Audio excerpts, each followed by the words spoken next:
Selamat pagi saudara yang terkasih. Marilah kita mengawali aktivitas kita pada pagi hari ini dengan firman Tuhan. Sebelumnya marilah kita berdoa. Terima kasih Tuhan untuk pagi yang indah yang Tuhan berikan, dan kami boleh bersyukur dan bersama-sama dengan Tuhan mengawali aktivitas kami dengan firman Tuhan.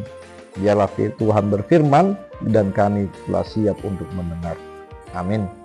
Saudara yang terkasih, firman Tuhan yang menyapa kita tertulis dalam Ulangan 31 ayat 6. Demikianlah firman Tuhan.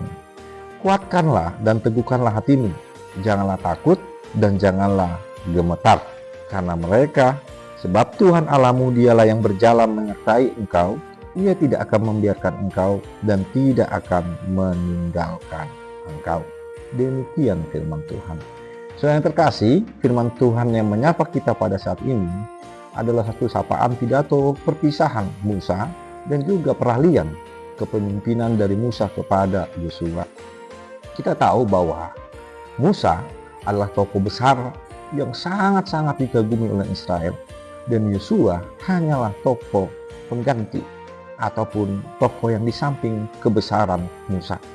Tetapi kita lihat bersama-sama, di sini rupanya Musa menguatkan dan meneguhkan hati Yosua, karena Yosua harus memimpin bangsa Israel. Perkataan yang menyapa kita pagi hari ini dimulai dengan perkataan yang luar biasa. Kuatkanlah dan teguhkanlah hatimu. Di dalam bahasa Batak sering kita dengar yaitu pirma tondimu. Pirlah, kuatkanlah hatimu. Biasanya di orang Batak, pirma tondim itu diberikan melalui boras sitoni tondi yang diberikan di atas kepala. Dan biasanya diberikan ketika ada yang namanya kecelakaan atau ketika akan memasuki rumah tangga yang baru atau akan merantau, orang tua akan memberikan beras itu ke kepala kita. Sebenarnya di situ ada pemahaman yang luar biasa. Bukan persoalan masalah menguatkan atau meneguhkan, tetapi ketika kita dalam proses kecelakaan, yang dikuatkan bukan hanya fisik, tetapi hati. Makanya dikatakan boras sitoni tondi. Bukan hanya fisik yang dikuatkan, tetapi hati juga diteguhkan, sama-sama dikuatkan. Itu sebabnya perkataan Musa kepada Yosua mengingatkan kita bahwa benar banyak hal-hal yang mungkin di luar hal kendali kita, ataupun kita sering merasa kecil sama seperti Yosua. Tetapi firman Tuhan mengingatkan bahwa Dia akan menyertai dan Dia akan meneguhkan kita.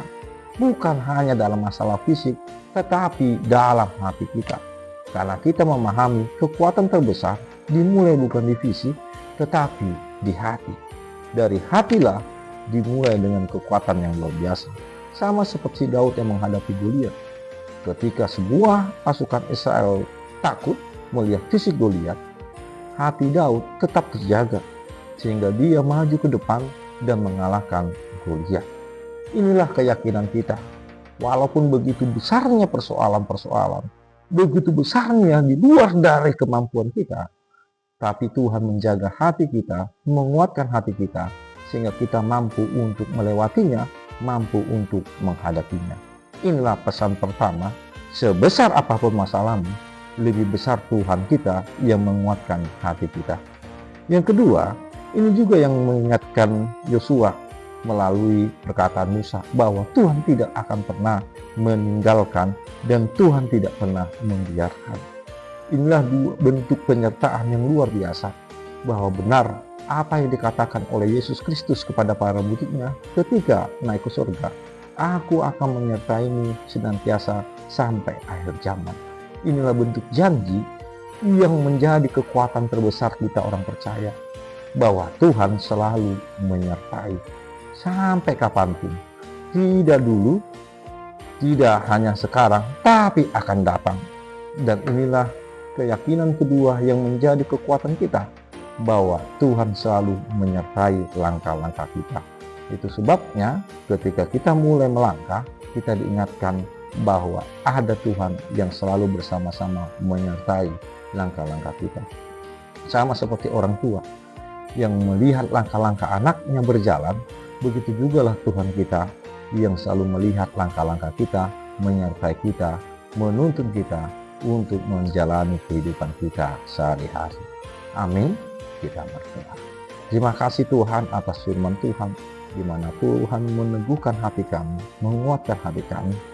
Sama seperti Yosua yang dikuatkan oleh Musa, begitu jugalah hati kami dikuatkan Tuhan. Kami mengaku begitu ketakutan menghadapi persoalan-persoalan yang besar dalam kehidupan kami. Tapi kami dimampukan Tuhan, diteguhkan hati kami untuk dapat menghadapinya, untuk dapat melewatinya. Dan kami selalu diingatkan bahwa Tuhan senantiasa menyertai kami, tidak meninggalkan kami seorang diri. Tetapi kasih Tuhan selalu hadir di tengah-tengah kehidupan kami, menyertai langkah-langkah kami. Terima kasih Tuhan. Di dalam Kristus Yesus kami berdoa, mengucap syukur kepadamu. Amin.